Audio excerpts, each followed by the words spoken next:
भक्ति कबूलल बाहर अइल तो सब कुछ भूलल कि लागली माया के बाजार बाटे। अरे वाह जितना देखो तनी कि लागली माया के बाजार बाटे कि ये तने में बसल सन सारी बाटे हो हरि नाम बिना जिंदगी बेकार बाटे। भजन करब तो लास्ट में गोजन ना हुई। बहुत दुष्ट अजामिल रहे जौन बहुत अत्याचार करे लेकिन ओकर 10 गो लड़का रहे ओई में एगो लड़का के नाम नारायण रहे। जब लास्ट में मरे के समय आइल निरंकारी जी तो एक बार अपना लड़का के नाम नारायण रखल। जब नारायण अपना लड़का के नाम रखलस तो विष्णु भगवान कहनी छोड़ दे ओकरा के। जब फांसी होखत रहे ओकरा के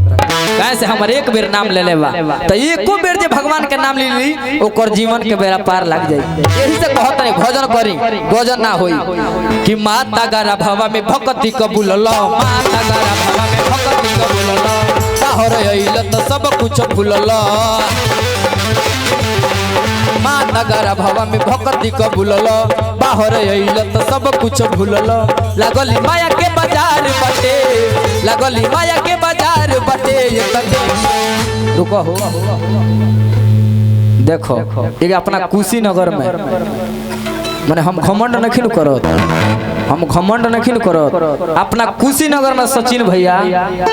अगर केहू 20 ब्रेक का पावर ब्रेक वाला मारे वाला बात मनोज माही नाल वालों के खाली वही का पैसा देने। राकेश सिंह बागी बभनौली राकेश सिंह बागी बभनौली हजारों हजार रुपए का पुरस्कार दे। निमन से बोलब तो जरूर हम निमन से बोल दे। ए मलिकार तो देखिए 20 ब्रेक ना पावर ब्रेक ले जियो का नेटवर्क वहीं पे रहता है जहाँ पे टावर होता है। कमेटी के लोग कहाँ बा घर चल गए का धीरेन्द्र भैया कमेटी के लोग कहाँ बा कमेटी के लोग कहाँ बा तनी हाथ उठा देता घरे लोग ना चल गए। जियो का नेटवर्क और मनोज माही का जियो का टावर और मनोज माही का पावर हर जगह उपलब्ध है। सर्च करके देख लीजिए मनोज माही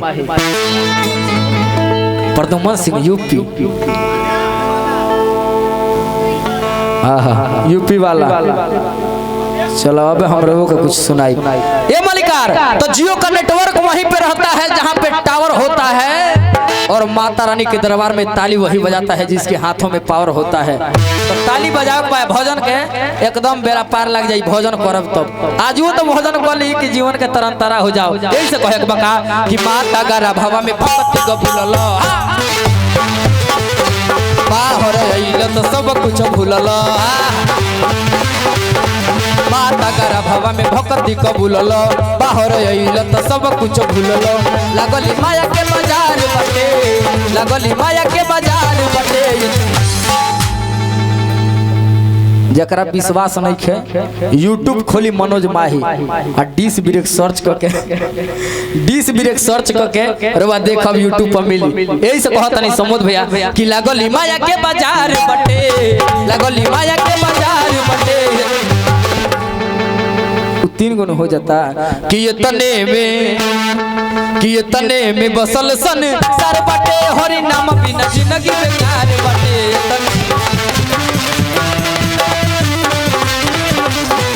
तने में बसल सन सार बाटे हरि नाम बिना जिंदगी बेकार बाटे।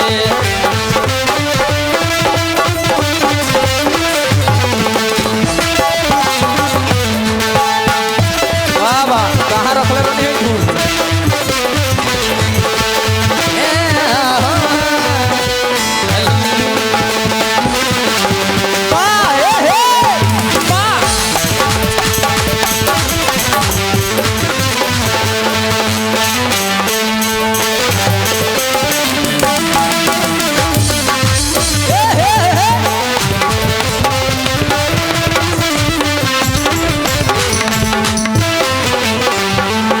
धीरेन्द्र भैया ये दुनिया में अपन कुछ बा रवा के ना जानता नहीं काहे मोरी डोलोल ये दुनिया में अपन कुछ बा चाचा जी ये दुनिया में अपन कुछ नहीं खे सुमंत भैया दीपू भैया आइए कमेटी के प्रदुमन भैया ये दुनिया में अपन कुछ बा वाह रोए जब फेल गइल ये दुनिया में अपन कुछ हो नहीं खे परमात्मा हमर लगा सुनी जन्म दिया किसी और ने और नाम दिया किसी और ने राउर जौन प्रदुमन नाम मानू सुमंत दीपू वो अपन नौवा डुप्लीकेट बा वो नौवा पर अपन अधिकार नहीं खे वो नौवा अपना हाथ रे नहीं रखले ना तो माई रखले होई है ना तो मौसी ना तो बाप रखले होई है तो सुनी ना माइये रखले वाली रउआ नहीं रखले जन्म दिया किसी और ने और नाम दिया किसी और ने और शिक्षा दिया किसी और ने अपने मन वेदवा पढ़ के ज्ञानी हो गए बनी अब सुनी तो हम मुहे न बताओ तनी प्रधान जी की तरफ से हजार रुपए का पुरस्कार दिन गुना रात गुना होके ए चाचा जी ए मलिकार तो विचार करी जन्म दिया किसी और ने और नाम दिया किसी और ने और शिक्षा दिया किसी और ने जब हे पिजरा से सुगना फरार हुई तो कंधा दी के हुऔरी मुंह में आगी लगाई के हुऔरी जब हई शरीरिया जल के राख हो जाई तो धन बाटली के हुऔरी अपना हाथे कोनो करतनी मर गइला के बाद कंधो देतनी रुआ अपना हाथे जाके पढ़ लेतनी ABCD सब याद हो जाता है कुछो ना सब केहू दूसर केहू देता तो विचार मत करी बारी फुलवारी जितना लगोले बनी वो अपन होइल ही ना हो रुआ अपना कमाता नहीं लेकिन बेटा पतो खाता ऊ कमाता दूसर केहू खाता यही से भजन करी नाम के जीवन के तरह हो जाई यही से कहे के बका कि अरे देहिया गजब के बनल बाटे बड़ी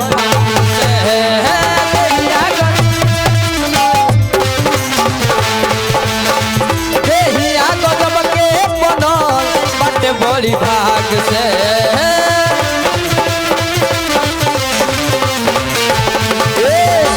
कि देहिया गजब के बनल बाटे बड़ी भाग से चाचा जी 84 लाख जोनी भ्रमण कैला के बाद इतना सुंदर मानुष के तन मिलल बानू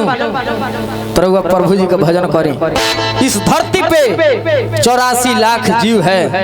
और 84 लाख जीव में मात्र 4 प्रकार का जीव होता है जानता नहीं कैसे पहला अंडज जितना अंडा से जन्म ले लें जैसे मुर्गी सांप तरह तरह कर हुआ देखत नहीं चाचा जी वो अंडज होंगे एक प्रकार हो गई जिसमें लाखों प्रजाति बा जीव बा और दूसरा प्रकार हो पिंडज जितना लोग अपना महतारी के पेट से पैदा होला गर्भ से पैदा होला जैसे मनुष्य गाय भेड़ बकरी वो पिंडज हो 2 प्रकार हो गई और तीसरा का हो उखमज जे अपने आप उत्पन्न हो जाला जैसे जू मक्खी मच्छर जीवाणु विषाणु लाखों प्रजातियां हैं इसमें भी 3 प्रकार हो गई और चौथा गेनी अस्थावर पेनमा हो देखतनी ओइ मिनियो जीव बा लेकिन एके जगह उ जन्मल बा आ एके जगह ओके मृत्यु होई कहीं आई जाई ना ऐसे ओके अस्थावर कहल बा तो 4 प्रकार के मिनियो जीव बा लेकिन इमे लाखों प्रजाति बा आ सब मिला के 84 लाख जोनी भ्रमण कैले के बाद इतना सुंदर मानुष के तन मिलल बा सबसे उत्तम जोनी बा तो मनुष्य के जोनी बा आई में हमनी के अगर गुमान करता ही सो भजन नहीं से करत तो फिर हमनी के उहे जने सांप के जुर केचुआ कुछ बन जाई यही से भजन करे के बा यही से हमरा कहे के बा का कि देहिया गजब के बनल बाटे बड़ी भाग से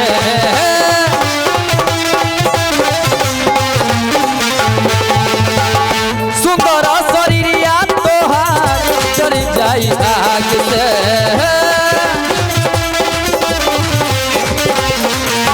ये मलिकार चलिए हमें के बीच में उपस्थित लॉकुस DJ sound service proprietor Shri Ram Paswan ji ग्राम सभा प्रधान पद के भावी उम्मीदवार प्रत्याशी ग्राम सभा रजवटिया से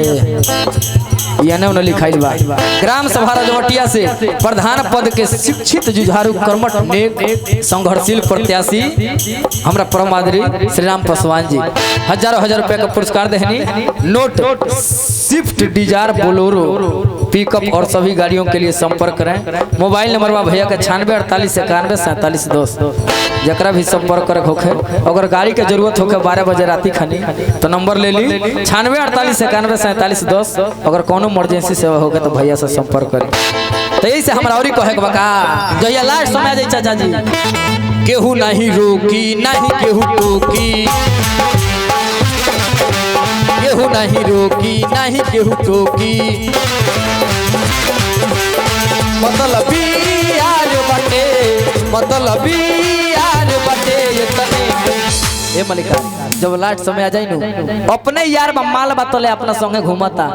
आ जदी ओकरा के बगीचा में के पानी पियावल छोड़ा देता नहीं कही एकर लगा माल खत्म बा एकरा से अब साइड हो जा ए मलिका तो साथ छोड़ दी मतलब के यार बा यही से कहे के बा कि केहू नहीं रोकी नहीं केहू टोकी केहू नहीं रोकी नहीं केहू टोकी मतलब के यार बटे मतलब के यार बटे इतने सल सन सर बटे हरी नमक जिंदगी बेकार बटे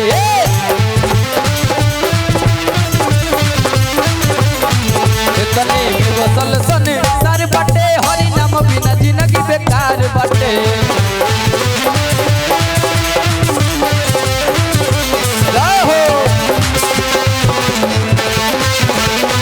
वाह वाह वाह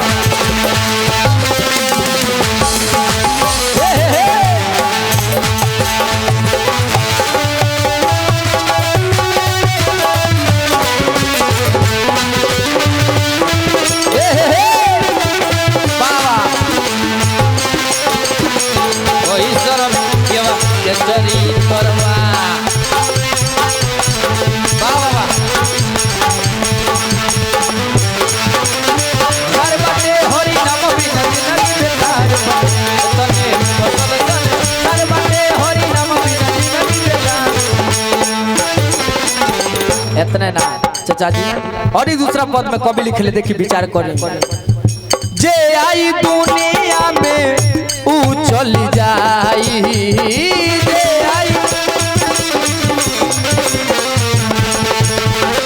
जे आई दुनिया में ऊ चल जाई जे आई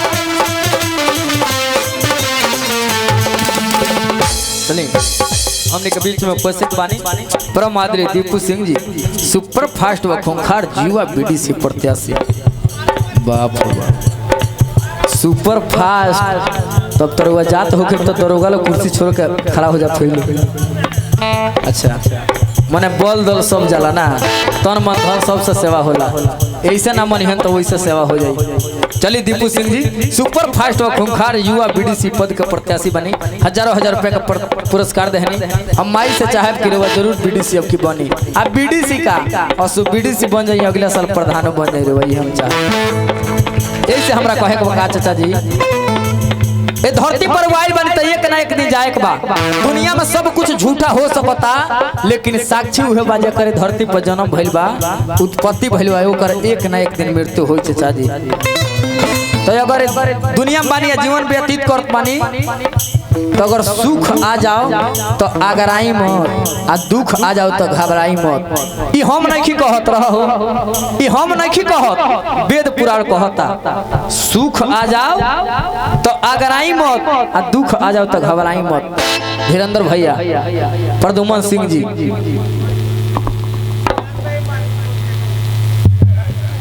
यह तो रोकले हमरा के